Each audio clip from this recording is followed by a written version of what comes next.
गिबियाव आङो बड'लेण्ड रादाब आरो बड'लेण्ड बुब्लि नोंथांमोनखौ गिबियाव साबायखर जासिग्रोबाय।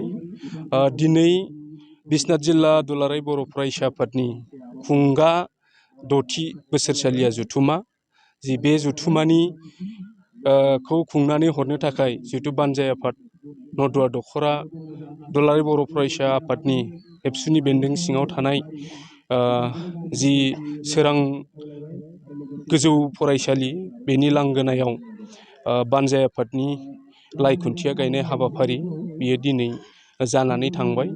दा आङो बे हाबाफारिनि गेजेरजों आङो रायजो राजाफोरखौ खावलायनो सानदों, जोङो नैबे हाबाफारिखौ बयबो जेन जोंनि बे बिश्वनाथ जिल्लानि सिङाव थानाय गासै रायजो राजा आरो गोरों समाज बिथांमोनखौ जेन बयबो फैनानै बयबो लैहोर लैहोर बाहागो लाफैयो, आङो बेखौ खावलायो। आरो बेजों लोगोसे जोंनि जिल्लानि सिङाव थानाय जिहेथु जौमा फरायसालिनि फरायसुला फरायसुलि बिथांमोनखौबो जेन नैबे दुलाराय बर' फरायसा आफादनि हाबाफारियाव जेन बयबो लैहोर लैहोर फैनानै बाहागो लाफैयो, आङो बेखौ जिल्ला आफादनि जानानै नोंथांमोनखौ खावलायो। आरो लोगोसे बे ओनसोलनि मानगोनां रायजो राजा बिथांमोनखौबो जेन नैबे हाबाफारिखौ खुंना हरनायाव जिहेथु बयबो लैहोर लैहोर ओंखारबोलायनानै खुंफुंनानै हरो, आं बेखिनिखौ खावलायो। ओरैनो हाबाफारि हिसाबै जिल्लायाव मा हाबाफारि लानाय जागोन? हाबाफारि हिसाबैथ' जोङो जोंनि थाखानाय जि दुलाराय बर' फरायसा आफादाव थाखानाय जि हाबाफारि, जोङो गिबियाव जोङो सोलोंथाइ बिथिङाव थुनलाइयारि जि आयदा बेखौ जोङो लाफानाय जायो। आरो बेजों लोगोसे जोङो जिथु गेलेनाय बिथिङाव जोङो मोननै हाबाफारि थायो बादि। आरो बेजों लोगोसे जोंहा देग्लाय जिहेतु बोसोरनै जाबाय, बोसोरनैजों मुंख्लं दैख्लं खुंगुर बसुमतारिनि जि मुङाव जोङो देंखो मुं 1, 2, 3 हाबाफारि लानाय जायो।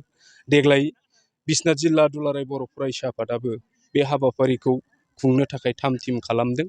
बिनिखायनो आङो खावलायदों, जिल्लानि सिङाव थानाय खना खनला गामियाव हयथ' थाखुमानाय थायो, जिहेतु मेथाइ खननो गोरों बेक्ति बिथांमोना जेन गावनि जि रोंगौथि बे रोंगौथिखौ दिन्थिफुंनो हानाय मोनसे खाबु दङ।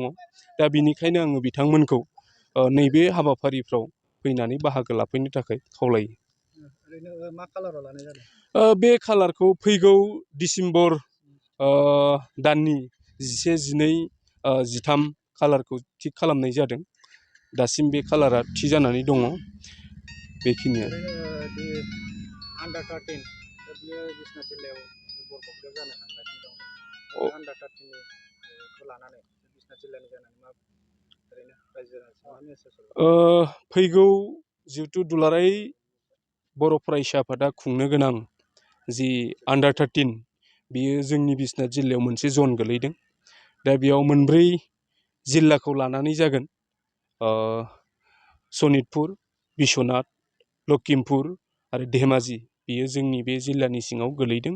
बिनिखायनो फैगौ 4 थारिख आरो 5 थारिख आरो 6 थारिख बे सानथाम हाबाफारि दुलाराय बर' फरायसा आफादा फोसावदों। दा बिनिनो जि थाम थिम बेखौ जोङो जिल्लानि सिङाव थानाय सानजा गफुर दखरानि जि दैमालु गेलेग्रा फोथार बेयाव जोङो थि खालामनाय जादों। दा बे हाबाफारियाव आङो खावलायगोन, जोंनि गफुर हालामनि गासै रायजो राजा बिथांमोना जेन 4 थारिख खालि फैनानै जेन आन्डार 13 गेलेगिरि फंबाय बिथांमोनखौ जेन थुलुंगा होफैयो, आङो बेखौ जिल्ला आफादनि जानानै आङो गफुर रायजोनि गासै रायजो राजा बिथांमोनखौ आङो गुरै खावलायनाय जायो।